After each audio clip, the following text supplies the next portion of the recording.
ሁልጊዜ የሚሰግድ ሰው ሰግዶ የሚተኛ መልክአ ሩፋኤል ጸልዮ ሰግዶ የሚተኛ ሰው መናፍስትን በህልምም አይረብሹትም፣ ከእግዚአብሔርም በቂ መልእክት ይቀበላል። ድጋሚ መተትም ቢላክበትም ያሳያል ምልክት። እኔ አሁን ለምሳሌ ብዙ ጊዜ በህልሜ በር ሲያንኳኳ ያሳየኛል። በሩን ልከፍት ብዬ ማነህ ስለው ጸጥ ካለ አይ አትገባትም፣ በህልሜ ነው እንግዲህ የሚታየኝ እና ሊገባ የሚፈልግ መንፈስ አለ ማለት ነው ብዬ ተረጉመዋለሁ።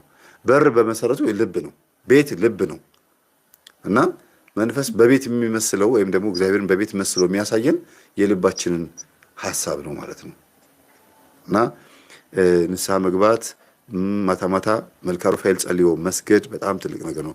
መልክአ ሩፋኤል ብዬ የለቀኩላችሁ እንትን ጸሎት አለ። በጣም ረጋ ብዬ በጣም ብዙ ሺህ ሰውን ያየው መልክአ ሩፋኤል ብላችሁ ብትጽፉ ታገኙታላችሁ።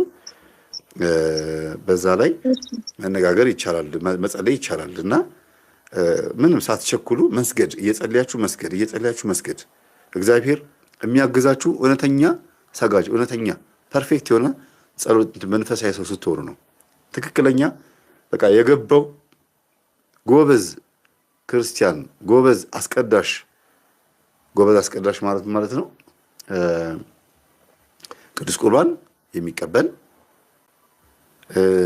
በሰዓቱ የሚያስቀድስ ቅዳሴ የማይቀር ማህሌት የማይቀር ወይም ደግሞ አህዱ ሳይባል የሚደርስ እንደማለት ነውና በህይወታችሁ ትጉ ስትሆኑ እግዚአብሔርም ደግሞ ያግዛችኋል ማለት ነው። መልክአ ሩፋኤል ይሄ ነው። እሺ ቤተሰቦች መልክአ ሩፋኤል ብላችሁ ስትገቡ ወደ 238,000 ሰው አይቶታል ይሄን ጸሎቴን። 4 ዓመት ሆኖታል። 4 years ago ነው የሚለው። ብዙ ሰዎች ተጠቅመውበታል ብዬ አስባለሁ። 238,000 ሰው ማለት በየጊዜው በየቀኑ ስታዳምጡት በዛ ልክ ደግሞ ረጋ ብዬ ነው ያልኩት። እየሰገዳችሁ ሲሆን ይሄንን 17 ደቂቃ ነው የሚፈጀው። ይሄንን ጸሎት እየሰገዳችሁ ስትሉት እንትን ይልላችኋል። በአፋችሁ ስለሆነ የምትሉት በአንድ ጊዜ 2 ወፍ ነው። አፋችሁም እየጸለየ ነው፣ ጉልበታችሁም እየሰገደ ነው። እናንተ ላይ መቋቋም ያቅተዋል። ማታ ማታ አይምሯችሁ ሁሉ ነጋችሁ እንዲስተካከል የምትፈልጉ ከሆነ መልክአ ኡራኤልና መልክአ ሩፋኤል በጣም ወሳኝ ነው። በተለይ መልክአ ሩፋኤል የአባቶቻችን ያስተማሩን ነው። ጠዋት ደግሞ ሳይጸልዩ አለመውጣት፣ ሳይሰግዱ አለመውጣት ቢያንስ እንኳን 21 12ም እንደው ጎበዝ ከሆነ 41 እና 64ም ከዛም በላይ የሚቻል ከሆነ ሰግዶ መውጣት ቀኑ ብሩህ ነው የሚሆንላችሁ። በጠዋት የመነሳት ልምድ ያለው ሰው ሁልጊዜ አይምሮ በጣም ንጹህ ነው፣ በጣም ነቃ ያለ ሰው ነው። አርፍዶ መነሳት በጣም ከባድ ነው ታውቃላችሁ አይደለ?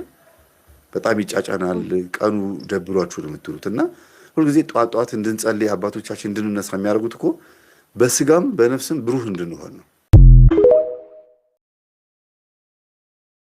ጽፋለች። መምህር ተቋረጠብኝ። ስለ ህልም ባለቤቴ እየነገረህ በእናትህ መልስለት ፍቺውን ይላል። በጽሁፍ ነው።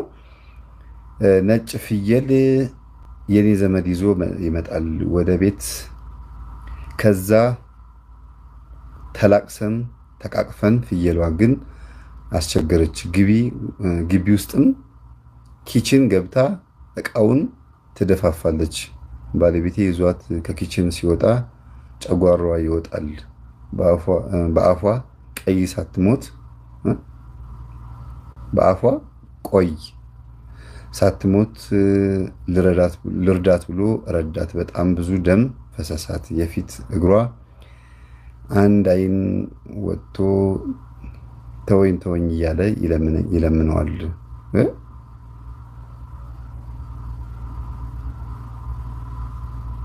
አንድ አይን ወጥቶ የፍየሉ አይን ነው። ይሄ ደግሞ የሚገርም ነው። አኒሜሽን ነገር ሆነ። ይለምነዋል። ባለቤቴን ግን አልተውህም በመብርሃን ይዣለሁ ይለዋል። ግን ባለቤቴ መጀመሪያ ላይ ህፃን ልጅ አቅፎ ከፎቅ ነው የወረደው። ልጃችን ናት ያቀፋት ህፃን። ከዛ ባነነ ይላል። ትንሽ ግራ የሚያጋባ ነገር ነው። ራሱ ቢናገረው ጥሩ ነበረ። ግን ፍየል ጥሩ አይደለም። ፍየል በነገር ነው የምትመሰለው።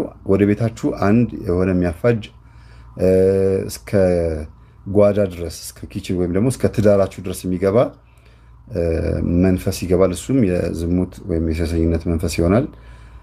ጨጓሯ መዘርገፉ እንግዲህ የፍየሏ ይሁን የምኑ በደንብ አልተገለጸም። ግን የፍየሏ ጨጓራ ሆነ የተዘረገፈው ያ ወደ ቤታችሁ የገባው መንፈሱ ያደረበት ወይም ደግሞ ችግሩ ጉዳዩ በደንብ የምታውቁት ነገር ውስጡን የምታውቁት ሰው ይሆናል። ወይ እሱ የድሮ ጓደኛ ወይም እሱን የምታውቀው ሴት ወይ አንቺን የሚያውቅሽ ወንድ ሊሆን ይችላል። ብቻ ዞሮ ዞሮ ወደ ኪችን መግባቱ ትዳርን የሚበታት። ኪችን ማለት ብዙ ጊዜ ትዳር ነው፣ የእህል ውሃ ጉዳይ ነው። አብራችሁ ሁለታችሁም ሰርታችሁ መታችሁ የምትሰሩት የምትበሉት አንድ ገበታ ላይ የምትቀርቡበት ቦታ ስለሆነ በትዳር ነው የሚመሰለው ብዙ ጊዜ ኪችን። መተሳሰብም ይመሰላል። ስለዚህ በሁለታችሁ መካከል የሚገባ አንድ የሆነ ችግር አለ ማለት ነው። ክፉ ጸባይም ሊሆን ይችላል። ያ ነው። ግን ፍየል የኃጢአት ምሳሌ ናት። በሌላ በኩል ስታዩት ደግሞ በነገር ሁሉ የምትገባ በጣም ጥሩ ባልሆነ መንገድ የምትገለጽ ናት። ስለዚህ ደውሎ ባናገሮር ጥሩ ነበረ። ምንም ማድረግ አይቻልም። ይህን ይመስላል። ደውሉ።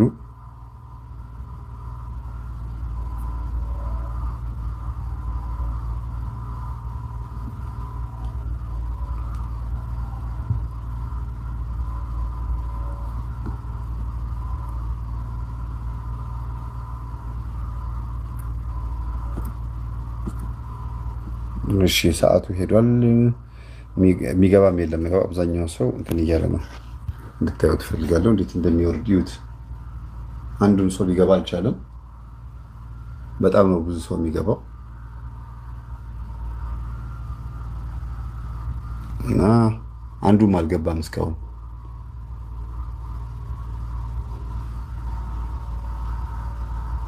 አንድ ሰው ላናገርና ልዝጋው አይደለ?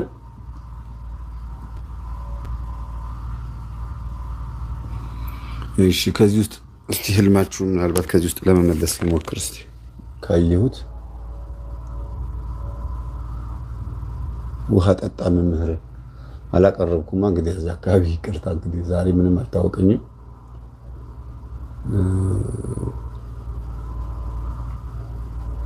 ያው ህልም አልጻፋችሁም። ቅድም ግን አንድ ህልም አይቼ ነበር። አይጥ አልጋ ላይ በህልሜ መምህር በህልሜ ለዝሙት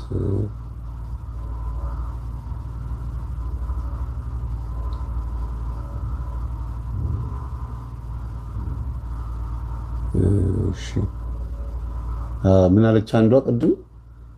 ሴት ሆኖ እንዲሆን አላወኩኝም።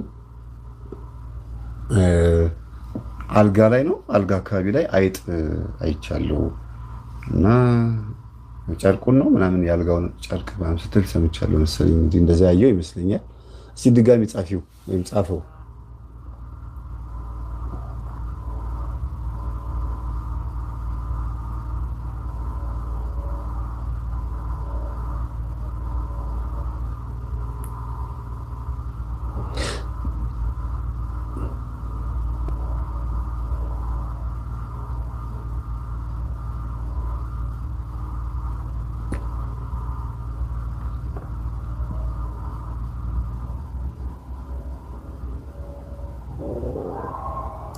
ከእጇ ላይ ነው ከእጄ ላይ ምህረት ተስፋ የምትባይ እሺ መምህር እኔ ያየሁት እኔም ጓደኛዬ ከእጄ ነው አይደል የሚለው ከእጄ እንጀራ ስበላና እኔም ስበላ ነው። ከእጇ ነው ከእጄ ነው መሰለኝ። ከአንቺ እጅ ከሆነ ይቅርታ በደንብ አልተገለጸም። አማርኛው ፊደሉ ተገልጿል፣ ግን አማርኛው በደንብ አልተገለጸም።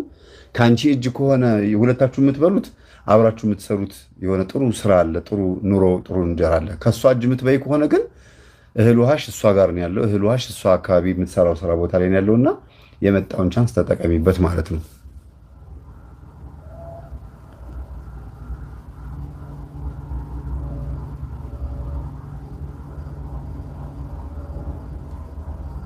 እባክህ በህልም ራቁት ምንድን ነው ይላል። ሃድራ የምትባል ሄሊያዳ ነው። ሄሊያዳ በህልም ራቁት ማለት መዋረድ ወይም ደግሞ ስም መጥፋት ማለት ነው። በሰው ዘንድ በጎረቤት በጓደኛ ጥሩ ስሜት የለም፣ ስለአንቺ ጥሩ ነገር አይወራም ማለት ነው። ብትቺ ስምሽን ማስተካከል፣ ልብስን ገልብጦ መልበስም አንዱ ያልኳችሁ ለዚህ ነው። ልብስን አስተካክሎ መልበስ፣ ሰዎች አተኩሮ ልብሳችሁን እያዩ ሲሄዱ የለበሳችሁትን ልብስ እያዩ ሲሄዱ ሲያደንቋችሁ ጥሩ ስም እንዳላችሁ፣ በልብሳችሁ ምክንያት ደግሞ ካንቋሸሿችሁ ደግሞ ስማችሁ ጥሩ አይደለም ማለት ነው። ሐሜት ነው። ማር ፍታልኝ መምህር ይላል። ማር በቤተክርስቲያናችን አፈታት መድኃኒት ነውና አንድ የሆነ ፈውስ ያስፈልግሻል። በአይምሮ ይሁን በስጋ አይታወቅም። ጸበል መጠመቅ አለብሽ ማለት ነው። መምህር ህልሜ ይጠፋብኛል ይላል። ቆይ እስቲ እንደዚህ እያደረግን እየጻፋችሁ አንዳንዶቹን ለማየት እሞክራለሁ። ቶሎ ቶሎ የሚፈቱትን። እሺ እናንተዬ የምወደው ልጅ ይላል ደግሞ ወርቋ ነው። የምወደው ልጅ እኔ እወደዋለሁ እንድለው እወድሃለሁ እንድለው አይፈልግም። እሱ ፍቅረኛሽ አልገባኝም። እባካችሁ ስትጽፉት ቶሎ ለመጻፍ ፈልጋችሁ መሰለኝ እንትን ይላል፣ ለመግለጽ ያስቸግራል።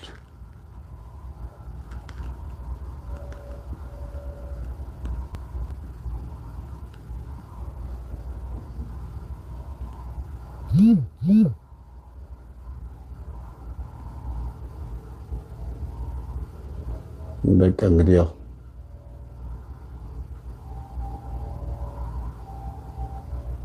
እኔ ሁልጊዜ በባዶ እግር ሲሄድ ነው የማየው። በባዶ እግር መሄድ ማለት የትዳር አጋር እድል ማጣት ነው። የትዳር አጋር እንዲሁም ደግሞ በሃይማኖት በመንፈሳዊ ከመጣን ደግሞ ያለምንም መንፈሳዊ እውቀት ያለ ሃይማኖት ዝም ብሎ እንዲሁ መንገላዎች መንቀሳቀስ ነው የሚባለው። ሾክ ቢወጋም ለመወጋት የተዘጋጀ እንቅፋት ቢመታም ለመድማት የተዘጋጀ ህይወት ውስጥ ነው ያለ ነው። እንቅፋት ማለት ነገረኛ ሰው ቢመጣ በነገር መውደቅ፣ ሾክም ልክ እንደዚሁ ያው በባዶ እግር ስንሄድ የሚያጋጥመን ማንኛውም አደጋ በሙሉ እንደሚያጋጥመን ሁሉ በህይወትህ በባዶ እግር በተደጋጋሚ መሄድ ማለት አጋር እንደሚያስፈልግህ ረዳት እንደሚያስፈልግህ ማሳየት ነው። ሰዎችም ደግሞ አለማግባትህን ወይም አለማግባትሽን ስሙን ስላላየሁት ነው፣ ይቅርታ ወንድ ይሁን ሴት ይሁን ስላላየሁኝ ነው። አለማግባትህን እያያሉ ግን ሊጠጉም አይፈልጉም፣ ሊቀርቡም አይፈልጉም። አግብተህም ከሆነ ደግሞ የሆነ የጎደለ ነገር እንዳለ ነው የሚረዱት።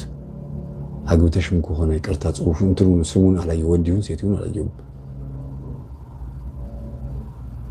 ነጭ ጫማ ማድረግ ሃይማኖት ነው። ነጭ ጫማ ማድረግ በንስሐ ህይወት መግባት ነው። ነጭ ጫማ ማድረግ በተክሊል መጋባት ነው። በጣም ትልቁ ትርጉም ይሄ ነው። ሴት ከሆንሽ ነጭ ጫማ ያረግሽው መንፈሳዊ የሆነ ጓደኛ ማግኘት ነው። ወንድ ከሆንክ ደግሞ ልክ ነህ። ጫማ መጥፋት ማለት ከፍቅረኛ ጋር ወይ ከባል ጋር መጣላት መለያየት ማለት ነው። ጠፍቶ እንትን ካለ ወይም የፍቅረኛሽ ወይም የሚስትህ ልብ አለመገኘት ማለት ነው ጫማ መጥፋት። ሱሬም እንደዚሁ ከተቀደደ ሚስት ወይም ባል ነው። እና እሺ መምህር ጫማስ ይላል። ያው ጫማ ምንድን ነው ይላል። ጫማም ትዳር ነው፣ ሚስት ወይም ባል ነው። ማውለቅ ጫማ ማውለቅ ራሱ አውልቆ ራሱ ጫማ ለሰው መስጠት ማለት ትዳርን በደንብ አድርጎ አለመጠበቅ፣ አለመንከባከብ፣ ለጎረቤትም ለምንም አሳልፎ መስጠት ማለት ነው። ሁሉም እንዲሰማ እንዲያይ ገበናን አሳልፎ መስጠት እንደማለት ነው። ገላ መታጠብ ይላል። ገላ መታጠብ ነው ያየሁት። ገላሽን ሰው ሲያጥብ ከሆነ ስልብና ነው። ሰላቢ መንፈስ ወደ አንቺ መጥቷል። ያንቺን እድል፣ ያንቺን ህይወት፣ ያንቺን ማንነት ወስደውብሻል ማለት ነው። እሺ መምህር በቴሌግራም ይላል። እንግዲህ ምን እንደሆነ እኔ ቴሌግራም አጠቃቀሙ ብዙም ስለማላውቀው ነው። እንግዲህ አንድ ሰው ያስተምረኛል፣ በዛ እመጣለሁ። መምህርዬ ዳቦ መብላት ምንድን ነው ይላል። ዳቦ ሲሳይ በረከት ነው። እድል፣ ስራ፣ ገንዘብ፣ ህይወት ነው። አንድ የሆነ እድል አለ። ምናልባት እንግዲህ የሰጣችሁ ሰው ይሁን ከየት እንዳገኛችሁት ምግቡ ቢታወቅ ጥሩ ነበረ። መብረር ምንድን ነው ይላል። ከሰዎች በላይ አንድ የሆነ ብቻሽን ይዘሽው ልትሄጂ የሚገባ ብቻሽን የምትወጪው አንድ ኃላፊነት መኖሩ ነው የሚያሳየው። በሴት ነሽ እረኛው በግ ይላል እና መብረር ማለት ከሰዎች በላይ ከፍ ብሎ መሄድ ማለት ዓለማውያን ሰዎች ላይ ወይም ደግሞ በአንቺ ዙሪያ ያሉ ሰዎች ምንም የሌላቸው አንቺ ጋር ብቻ ያለ አንድ የሆነ ጥሩ ነገር አለ። ያንን መጠበቅ እንዳለብሽና መንከባከብ እንዳለብሽ ነው የሚያሳየው። በደንብ አልተበራራም።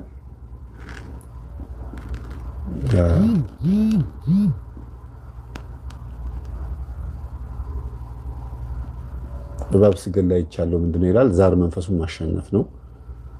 በጣም ትልቅ ነገር ነው።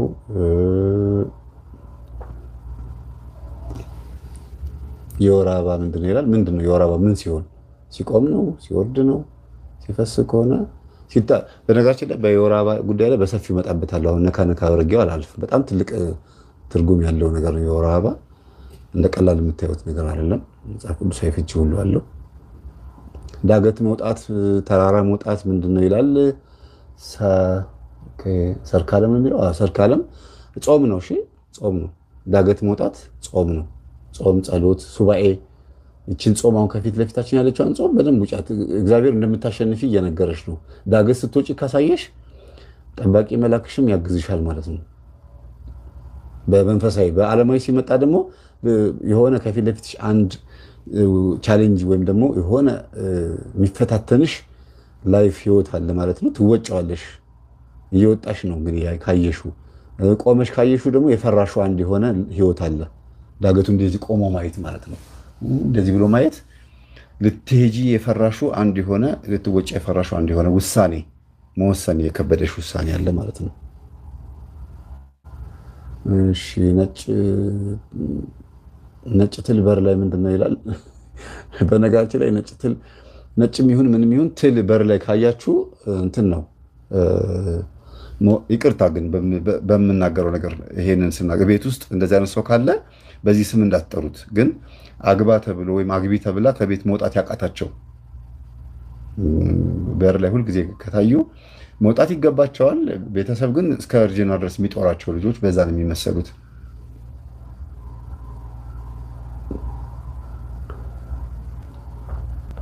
ቦርሳ ከእጄ ላይ ሌባ ነጥቆ ሲወስድ አየሁኝ። ቦርሳ ማለት ሚስጥር ነው። ቦርሳ ማለት ፍቅረኛ። ሴት ከሆንሽ ወይ እስቲ ማን እንደሆንሽ አላወኩም። ዞሮ ዞሮ ሴት ከሆንሽ ፍቅረኛሽን ትጠቀሚያለሽ ማለት ነው። አንድ የሆነች ሴት ሌላ ሴት መታ ላፍ ታደርግብሻለች። ቆይ እስቲ የሀበሻ ልጅ ይላል። ሴት ሆኖ እንዲሆን አይታወቅም። ሴት ከሆንሽ ፍቅረኛሽን ወይም ባለቤትሽን፣ ጓደኛሽን የኔ የምትይውን ሰው ትወስድብሻለች። ቦርሳ፣ የኪስ ቦርሳ ወይም ደግሞ የእንትን ቦርሳ ከሆነ የምታነግቹ ቦርሳ። ወንድ ከሆንክ ደግሞ ልክ እንደዛው ነው። ግን ሚስጥር የኔም ብለህ የምታስበው ነገር በሰዎች ዘንድ እንትን ይወጣብሃል፣ ይታይብሃል፣ ወይ አጋንንቱም ይነጥቅብሃል። ሌባ ማለት አጋንንት ነው። ወይም ሌባ ማለት ደግሞ ሚስጥር አባካኝ፣ ሐሜተኛ ሰው ማለት ነው። ሌባ የተባለ ሞት ነው። ስለዚህ ምናልባት እንግዲህ አይታወቅም፣ ግልጽ ነው የማወራው። የኔ የምትዩ ወይም የኔ የምትላት ሴት ጸሎት አድርግላት። ብዙ ነው ማለት እንዴት አድርጌ ልፍታው? አሁን በጣም ሁላችሁም እየጻፋችሁ ነው። በህልሜ ሁሌም ኢትዮጵያ መጥቼ ከቤተሰቦች ጋር አድራለሁ። ምንድን ነው ናፍቆት ነው። አይዞሽ ችግር የለውም። ከቤተሰቦች ጋር እንትን የምትይ ከሆነ በጸሎት አስቢያቸው። ተስፋ አትቆርጪ። አይዞሽ ስለምታስቢያቸው ነው። የሆነች ፍሬ ሳያት ያልበሰለች ትመስለኛለች፣ ስበላት ደግሞ በጣም ትጣፍጥ ነበረ። ምንድን ነው ይላል። በጣም ደስ የሚል ህልምን ያየሽው። ፍሬዋ ያልበሰለች ይመስላል ማለት አንዳንድ ነገሮች ውስጣቸው በጣም የሚጠቅሙ ነገሮች ኖረው ሳለ የተዘናጋሽባቸው ጉዳዮችን በደንብ ወደኋላ መለስ ብለሽ ብታያቸው በጣም የምትጠቀሚበት አንድ የሆነ ጉዳይ አለ። ፍሬ ብዙ ጊዜ በስራና በተለያዩ የህይወት ውጣ ውረድ ውስጥ ያለ ውጤታማ የምትሆኝበት ነገር ነውና አይጠቅምም ብለሽ ያሰብሽው ወይም ያሰብከው ግን ከፈትፈት አድርገህ ብታየው ወይም ደግሞ ለመስራት የፈራኸው ቢዝነስም ካለ ብትገባበት ጥሩ ውጤታማ የምትሆንበት አንድ ጉዳይ አለ ማለት ነው። እስማን ብዙ ነው የሚወጣው። እንዴት አድርጌ እንደምትሆን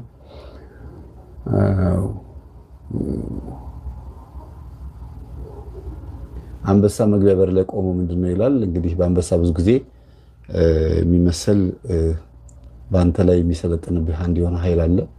አንዳንዴ በሞትም ይመሰላል። የሚያሸንፍህ አንድ የሆነ ባህሪ አለ። በር ላይ ቆሞ ሲያየኝ ነው የሚለው እና ወደ ሆነ ቦታ እንዳትሄጂ ከቤት ውጭ ሆነ ከሆነ ያለው ወደ ውጭ እንዳትወጪ ወይም ከሰው ጋር እንዳትግባቢ እንቅፋት የሆነብሽ ባህሪ ጸባይ አካሄድ ገንዘብ፣ ሀብት፣ ንብረት ሊሆን ይችላል እንዳንበሳ። ከውጭ ወደ ውስጥ ደግሞ እንዳትገቢ ከሆነ ደግሞ ቤትሽ በጣም ከባድ ችግር አለ ማለት ነው። ያንን ነገር ማስወገድ አለብሽ። በአንበሳ የሚመሰለው ብዙ ጊዜ አንቺ ያቃተሽ ግን ለእግዚአብሔር አሳልፈሽ የምትሰጪው አንተ ታቃለለሽ የምትሰጪው ጉዳይ ነው። እንግዲህ ጠዋት ማስታወስ አልቻልኩም፣ ህልም እያየሁኝ ጠዋት ማስታወስ አልቻልኩም ነው የሚለው። ይሄ በጣም ከባድ ነው። ህልሙ ከጠፋ ህልሙን ለማስታወስ ብዙ ጊዜ እኔ ህልም እንዳይጠፋብኝ ከእንቅልፌ እንደተነሳሁኝ እዛው አይኔ ጭፍን አድርጌ ቁጭ እላለሁ። ለማስታወስ ምንድን ነበር ያየሁት ብዬ ለማወቅ ሞክራለሁ። ይመጣልኛል፣ ቶሎ ይመጣልኛል። ሳትነሱ ቶሎ ደንግጣችሁ ተነሳችሁ ወደ ስራ ከሄዳችሁ ላይመጣ ይችላል። አንዳንድ ጊዜ ደግሞ የሆነ ስራ ስትሰሩ ትዝ ይላችኋል። ውይ ለካ ቀን ሌሊት አይቼ ነበረ ብላችሁ የምታስታውሱት ይኖራል።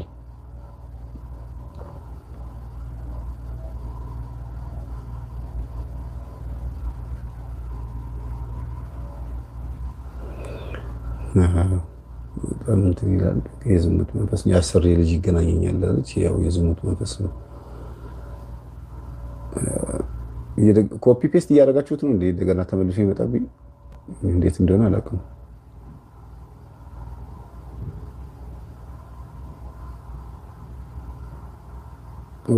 መስቀል ማግኘት ምንድን ነው ይላል። ጸዳሽ ነው፣ ጸዳሽ ቸርች ነው የሚለው። ጸዳሽ ቸርች ምናምን መሰለኝ፣ በደንብ ስሙ አይነበብም።